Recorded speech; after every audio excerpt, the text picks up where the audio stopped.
Ruffle ఈ movie full drama movie. ఈ movie స్టోరీకి వస్తే హీరోయిన్ తన ఫ్రెండ్స్తో కలిసి అడ్వెంచర్స్ చేస్తారు.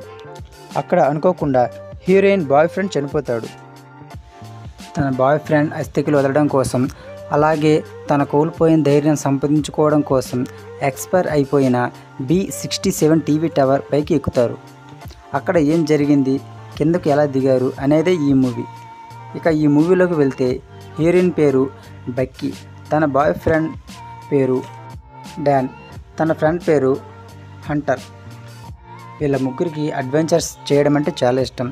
అలాగే ఒకరోజు మౌంటైన్ని అడ్వెంచర్ చేస్తుండగా అనుకోకుండా డాన్ రోప్ డిస్కనెక్ట్ అవ్వడం వల్ల కింద పడి చనిపోతాడు. ఆ సిచ్యువేషన్ జరిగిన 1 year తర్వాత బెక్కీ డాన్ని తలుచుకుంటూ రోజు డిప్రెషన్లోకి వెళ్ళిపోతుంది.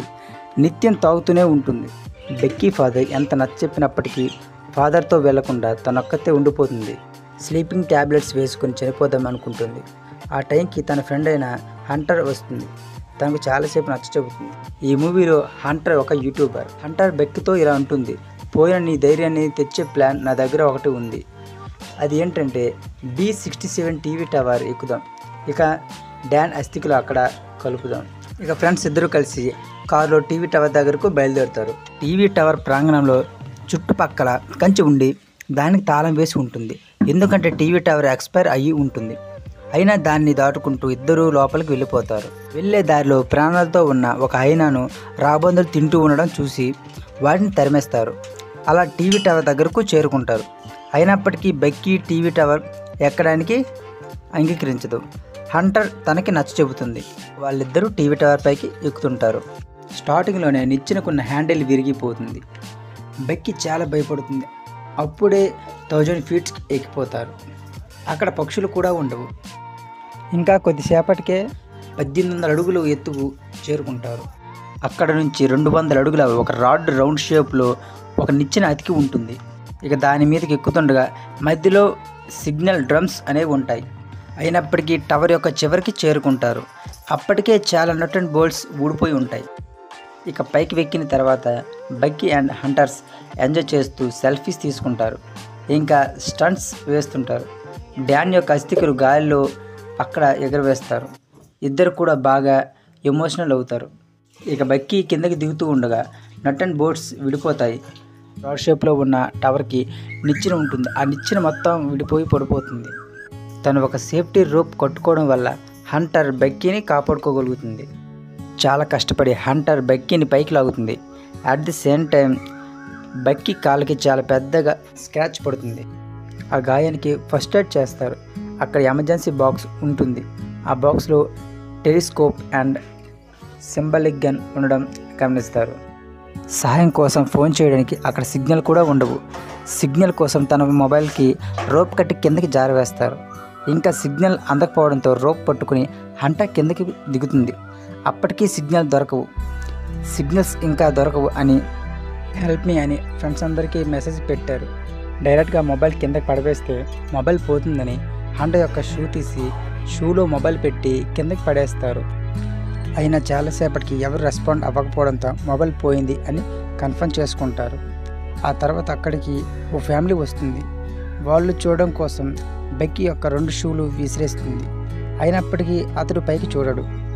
అప్పుడు డే టైం కావడంతో సింబాలిక్ గన్ కాల్పు కనిపించదు అని నైట్ సమయం వరకు వెయిట్ చేస్తారు. ఆ తర్వాత వాళ్ళు అక్కడి నుంచి వెళ్ళిపోతారు. బెక్కీ అండ్ డాన్తో కలిసి ఉన్న వీడియో చూస్తూ ఉంటుంది. బ్యాక్ సైడ్ హంటర్ బాధపడుతూ ఉంటుంది. నేనే కాకుండా డాన్ని హంటర్ కూడా లవ్ చేస్తుందని తెలుసుకుంటుంది. ఆ తర్వాత చీకటి పడడంతో వాళ్ళు ఆ సింబాలిక్ గన్ కాలుస్తారు. ఆ కాల్పుని ఆ ఫ్యామిలీ వాళ్ళు చూస్తారు. టవర్ పైన ఉన్న మనుషులు కిందకి రారని ఆ ఫ్యామిలీ వాళ్ళు హంటర్ అండ్ బెక్కీ వాళ్ళు తెచ్చే కారును తీసుకువెళ్ళిపోతారు. హంటర్ బెక్కీ చాలా బాధపడుతుంటారు. వాటర్ అండ్ డ్రోన్ ఉండే బ్యాగ్ కింద డ్రమ్స్పై పడిపోయి ఉంటుంది. హంటర్ దానికోసమని రోప్ కట్టుకుని కిందకి దిగుతుంది. ఎంత ప్రయత్నించినప్పటికీ అందదు. మొత్తానికి తన నడుముకున్న రోప్ని విప్పి డ్రమ్స్ పైకి ఎగురుతుంది. మరలా రోప్ అందకపోవడంతో బెక్కీ ఎంత చెప్పినా వినకుండా బ్యాగ్ స్టాండ్తో రోప్కి పెట్టి డ్రైవ్ చేస్తుంది. పైకి ఎక్కుతుండగా కాలు స్లిప్ అయ్యి రోప్ విడిచి డ్రమ్స్పై పడి చనిపోతుంది. ఇక అక్కడ నుంచి బెక్కీ హంటర్ ఉన్నట్టుగానే ఊహించుకుంటుంది. హంటర్ని పైకి లాగుతుంది. హంటర్ చేతికి గాయాలవుతాయి. పైకి తెచ్చిన బ్యాగ్లో డ్రోన్ వాడుతూ సహాయం కోసం ఎగరవేయగా ఛార్జింగ్ కంప్లీట్గా అయిపోతుంది. చాలా కష్టపడి కింద పడిపోకుండా ఆ డ్రోన్ని పట్టుకుంటుంది. తన గాయానికి గట్టిగా కట్టుకట్టి డ్రోన్కి ఛార్జింగ్ పెట్టడం కోసం టవర్ పైనున్న ఇండికేటర్ దగ్గరికి వెళ్తుంది. ఇండికేటర్ చాలా వేడిగా ఉండడంతో తన షర్ట్తో ఇండికేటర్ని తీస్తుంది. ఆ ఇండికేటర్ హోల్లో ఛార్జర్ని పెట్టి డ్రోన్కి ఛార్జింగ్ ఎక్కిస్తుంది. చాలాసేపు అక్కడే పట్టుకుని ఉంటుంది. తన కాలి గాయం కుళ్ళిపోవడంతో అక్కడికి ఒక రాబందు వస్తుంది. బెక్కీని చాలాసేపు ఇబ్బంది పెడుతుంది. డ్రోన్ ఛార్జింగ్ ఫుల్ అవడంతో కిందికి దిగిపోతుంది. చాలా ఆశగా ఒక పేపర్పై హెల్ప్ మీ అని రాసి డ్రోన్కి పెడుతుంది. ఆ టవర్ దగ్గరలో ఉన్న హోటల్ దగ్గరికి డ్రోన్ని ఎగురవేస్తుంది. అదే సమయంలో అటువైపుగా వెళ్ళే దారిలో లారీ డ్రోన్ని గుద్దడం వల్ల డ్రోన్ విరిగిపోతుంది. బెక్కీ హంటర్ యొక్క ఆశలు నిరాశవుతాయి. బెక్కీ యొక్క మొబైల్లో మెసేజ్ పెట్టి ఆ మొబైల్ని కింద జారవేయడం కోసం హంటర్ యొక్క షూని అడుగుతుంది. ఇక్కడే మనకొక ట్విస్ట్ రివ్యూ చేస్తారు. హంటర్ ఇలా అంటుంది, నేను బ్రతుకుంటే నా షూని నీకు ఇచ్చేదాన్ని, కానీ నేను పైకి ఎక్కేటప్పుడు కాలు స్లిప్ అయి ఆ డ్రమ్స్పై పడి చనిపోయాను అని బెక్కీతో హంటర్ చెబుతుంది.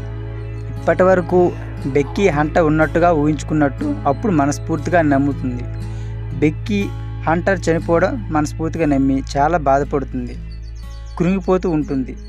ఆ తర్వాత బెక్కీ తన బాధను అంతా వీడియో తీసి తన నాన్నకు అండ్ గవర్నమెంట్ పోలీసులకు మెసేజ్ చేస్తుంది.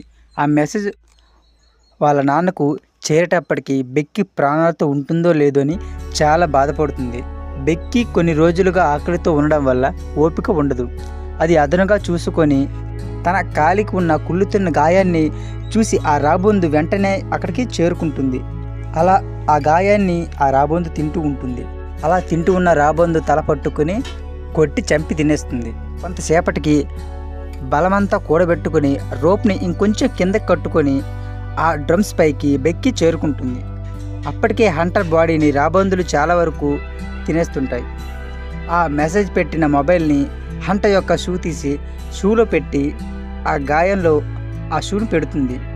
మెల్లగా హంటర్ని బయటికి తోసివేస్తుంది. ఆ మొబైల్ పోకపోవడం వల్ల అందరికీ ఆ మెసేజ్ చేరి బెక్కీని వాళ్ళ ఫాదర్ కాపాడుకోగలుగుతాడు. బెక్కీ ఇక వాళ్ళ నాన్నతో వెళ్ళిపోతుంది. ఇక్కడితో మూవీ ముగుస్తుంది. ఈ ఎక్స్ప్లెనేషన్ వీడియో మీకు నచ్చినట్టయితే లైక్ అండ్ షేర్ చేయండి. ఇలాంటి మరిన్ని వీడియోల కోసం మన ఛానల్ని సబ్స్క్రైబ్ చేయండి.